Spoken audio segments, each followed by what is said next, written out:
Mga babes, kung makakarinig kayo ng mga ingay kagaya ng may nagbabarena, nagpupukpok, nagko-construction, yan mga babes 'no.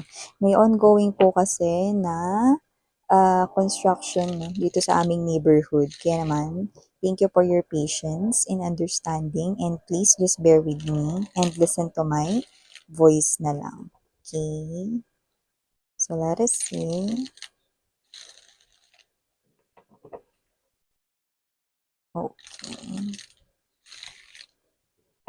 Parang meron ka ditong bagay na gusto, 'yan 'no, pero parang hindi ka sure kung ito ba ay parang makukuha mo or parang yung energy kasi is parang malalapatan ng solusyon, parang may mga gano'ng energy na parang confused ka pa, hindi mo alam, may gano'ng klase ng energy, okey.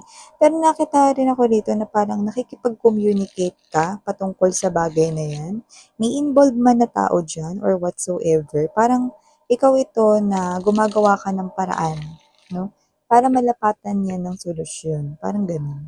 So, alamin natin kung ano ba 'yan. Pero may energy tayong nakukuha sa inyo na parang tired kayo, pagod.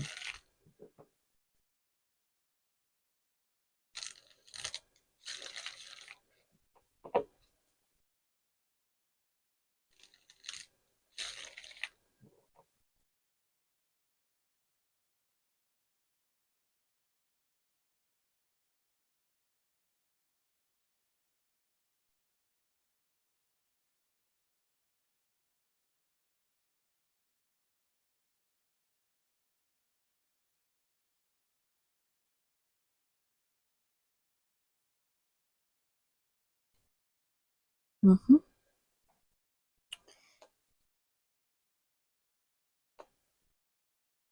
This is your energy 'no, as I'm picking up from here. I think 'no, most of you itong energy ninyo, Two of Pentacles energy, okay, to the Nine of Wands. So, mamaya sabihin ko sa inyo kung ano yung nakikita ko dito, but there's someone here 'no. Yeah, this is a love reading right here 'no, pero when we say love 'no, hindi ko nakikitang pagmamahal ito. So, ayan mga babes 'no, ano ba yan, nakakaintriga na yan. So, mamaya sasabihin ko sa inyo, okay. Hindi natin ito pananatilihing blind item.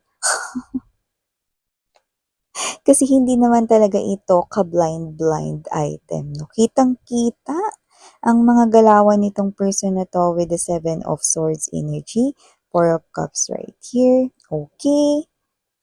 The spirits right here wants you to know this, the Two of Wands. Bottom of the deck, yes, of course. Seven of Cups, Full card energy, and the Ace of Coins.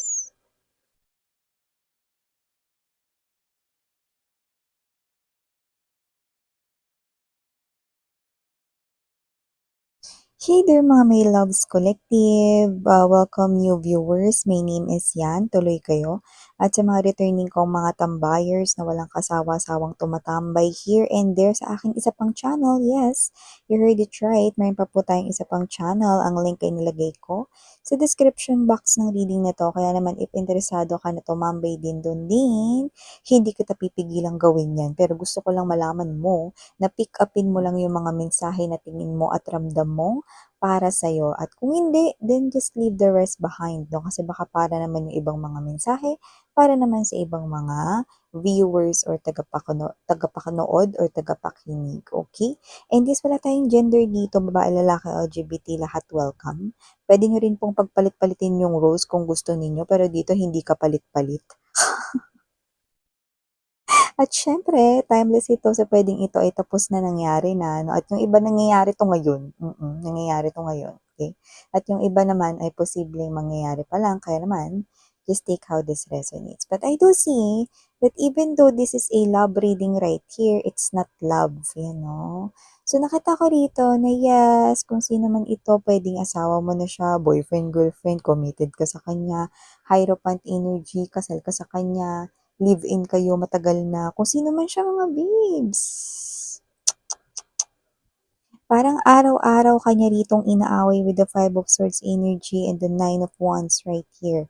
Araw-araw ka niya ritong inaaway 'no, or parang sabihin natin 'no, madalas 'no, kanyang inaaway dito 'no. And I think parang nakasanayan niyo na ata 'no, na nasa iisa kayo rito na lugar. So, puwedeng magkasama kayong naninirahan sa isang house 'no, like puwedeng mag-asawa na nga kayo or magka-live-in kayo, kasal man or hindi sa iba. Sa iba naman puwedeng may anak kayo rito kasi may lumalabas na family at may mga bata din. Sa iba naman puwedeng wala pa kayong anak pero asawa mo na siya or matagal ka ng, naka-in relationship sa taong iyan 'no. Like nasanay na kayo 'no, parang ano na, kabisado niyo na yung ugali niya, kilala niyo na siya, na yung mga galawan niya sa loob ng bahay pati sa labas, na yung mga gano'n. So, kung sino man 'tong energy na 'to, nakita ko rito na this person right here is nakakasama mo nga, magka-in relationship nga kayo, pero madalas ka naman niya ritong inaaway 'no. Alam mo sa nakikita ko rito, hindi nga ito gaano kadalas ang minsan, eh. Kasi yung minsan dito hindi minsan, eh, madalas, eh, 'no. Parang almost everyday niya kayong inaaway rito, bugnutin nitong tao na 'to 'no, at nakikita ko rito na batugan siya.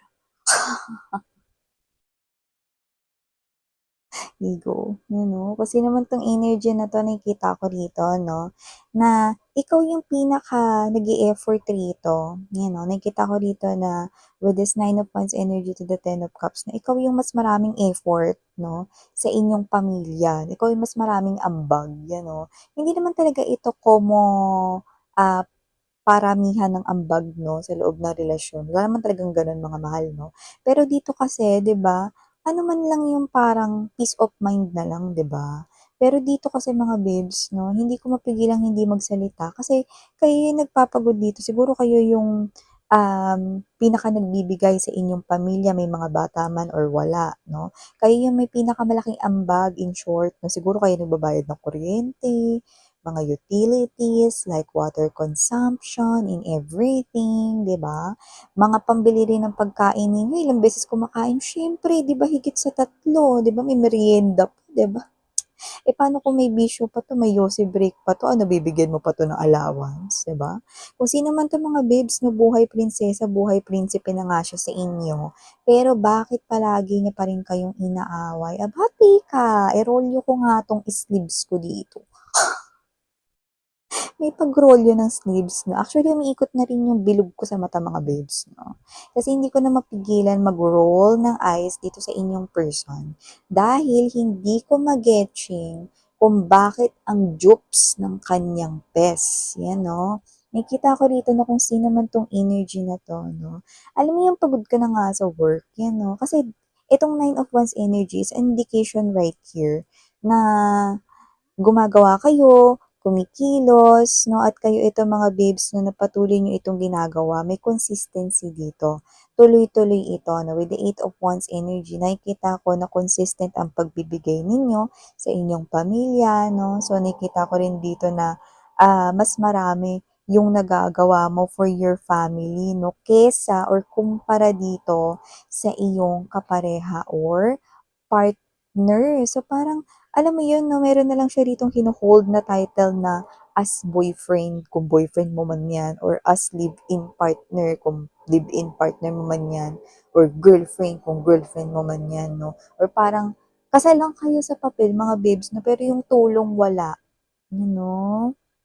'Pag nagbigay pa 'tong mga babes 'no, galit pa, 'yan 'no. Pero kung makahingi akala mo ano, tawag nito, maamong kuting, 'yan 'no. So, nakikita ko rito that this is you, you are trying to balance right here mga gastusin, Two of Pentacles energy, mga may kinalaman rito 'no, sa kaperahan, ng mga bayarin ninyo, mga due date or mga due dates diyan 'no, okey. Pagpaparating na 'yan 'no, at nakikita ko rito na pati yung mga parang mga panggastos everyday, pagkain, inumin pa, 'di ba? At kung ano-ano pa, 'di ba? At nakikita ko rito 'no, na maliban dito sa pera, sa pagbabalanse rito ng mga budgets ninyo, okey, binabalanse mo rito ang iyong emotions, na lalo na kung may mga bata dito, ayaw ninyong ipakita sa mga bata na nagbi-visit kayo diyan sa person ninyo 'no, sa kanilang tatay or sa kanilang nanay 'no, dahil nuknukan ng katamaran 'no, at kung hindi naman tamad at may trabaho naman 'yan 'no, 'pag nagbigay naman siya ang dami pang 'di ba? Dami pang kuda, 'di ba? Para rin naman sa family niyo 'yun. Alam mo kung sino man 'tong energy na 'to, hindi ko nakikita, I'm sorry to say honey, hindi ko nakikita yung pagmamahal sa side niya for you or for this family right here, you know? Wala siyang ka-concern-concern dito, actually lumalabas pa nga po siya bilang buhay single, you know? At high chance 'no, na posibleng may mga ginagawa ito sa inyong likuran with Seven of Swords energy 'no, na hindi kaaya-aya or hindi katanggap-tanggap. And this is swords right here. So, ibig sabihin, this person here is communicating with other people and posibleng sinasabi niya dito siya'y isang binata or dalaga pa rin, like malaya siya 'no, 'yan 'no. May gano'n siya ritong energy at ang nakakaloka with the Five of Swords energy, may pagka-dramatic pa itong lolo ninyo, ano, or itong lola ninyo. Itong partner ninyo na hindi pa nakontento rito, nakikipag-usap na sa kung sino-sino, 'no? Alam mo yung mga babes, 'no? "Naku, pupusta ako, puwedeng ikaw pa yung nagbigay ng load dito." Ano?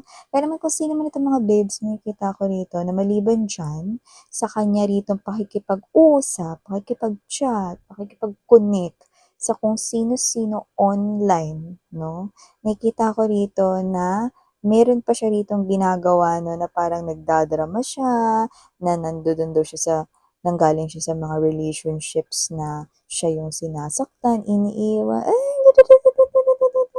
sarap siyang tuktukan, eh, 'no. Sinungaling, kotsimal. Kaya naman kung sino man 'tong energy na 'to, nakikita ko siya rito na, eh, kaya siya ganyan mga babes 'no, dahil siya ito 'no, na parang nabo-boring siya sa kanyang life, 'yan, oo. Actually, this person right here, to be honest, gusto niyang umalis dito sa inyong connection pero alam rin naman niyang wala siyang pupuntahan. At nakikita ko rito mga babes 'no, na, mas mahirap 'yang gawin if kasal kayong dalawa, ayan, oo. At okey, mga babes, kung sino man 'tong energy na 'to 'no, hindi ako natutuwa dito kasi kung kayo man ay kasal, hindi niya po sinusuot ang wedding rings ninyo kapag siya ay lalabas 'no, or sa kanyang trabaho, kung may trabaho man siya, ano. Yung iba kasi may trabaho pero hindi nagbibigay, 'pag nagbigay ang ingay, ano. Yung iba naman dito mga babes wala na ngang trabaho pero feeling single pa. Kaya kung sino man 'to 'no, nakikita ko rito mga babes 'no, hindi niyo deserve ang taong ito.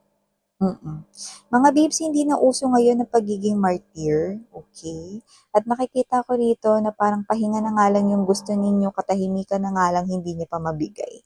So nakikita ko rito na pure stress na lang ang nakukuha ninyo sa inyong person right here. Kaya naman, hindi natutuwa si universe sa kanyang nakikita sa inyo. Okay? Don't be ah, maging blind dito, no, sa inyong connection with this person.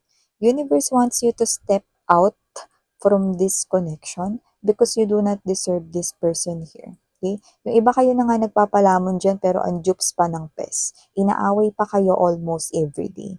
And with this two of wands energy, spirits are saying, make a decision right here to walk away from this person's life. Okay? Bakit? Kasi with the Seven of Cups energy, full card right here, Ace of Pentacles energy, huwag ka nang maguluhan. Kayang-kaya mong magsimula ng panibagong buhay, kayang-kaya mong magkaroon ng new beginnings, no? Nang wala itong tao na to. In short, hindi mo siya kailangan. Isa lamang siya ditong pabigat sa buhay mo. Oo, sige sabihin natin, no? Nakakita rin tayo rito na posibleng nagkaroon rin yan ng ambag sa buhay ninyo noon-noon. Siguro nakatulong rin yan, no? Habang kunwari, ikaw sumasagot ng tuition ng mga anak ninyo, if ever may mga anak kayo, tapos siya naman yung sumasagot sa mga pagkain, ng mga pamalengke, ng mga foods, groceries, no? Yan. Huwag yun ang isipin yun mga babes, no? Hindi na uso ngayon. Matagal na yung inilagi ninyo rito, no? Matagal na rin kayong nagtiis, no? oras na para umalis na kayo sa koneksyon na itong walang pagbabago. Okay? Siya pa rin naman ang ama at ina ng inyong anak. Pero tandaan ninyo, no, na hindi na siya nagiging pamilya sa inyo. Hindi niya na nagagampanan ang kanyang role bilang tatay at nanay ng mga bata kung may mga anak man kayo. At hindi niya na nagagampanan ang role bilang asawa mo or bilang ka-relationship mo. Isa na lamang siya ritong birth father or birth mother. Ibig sabihin, siya lang ang kinasangkapan ng Panginoon at ni Universe upang ipanganak ang inyong mga supling. Pero hindi ko maibig sabihin nun, kailangan nyo na magstay dito sa taong ito na wala namang ginawa kundi pasakitan kayo. Okay? Isipin nyo rito na isa lamang siya ritong birth father at birth mother. Dahil ang tunay na pamilya ay hindi makikita sa dugo.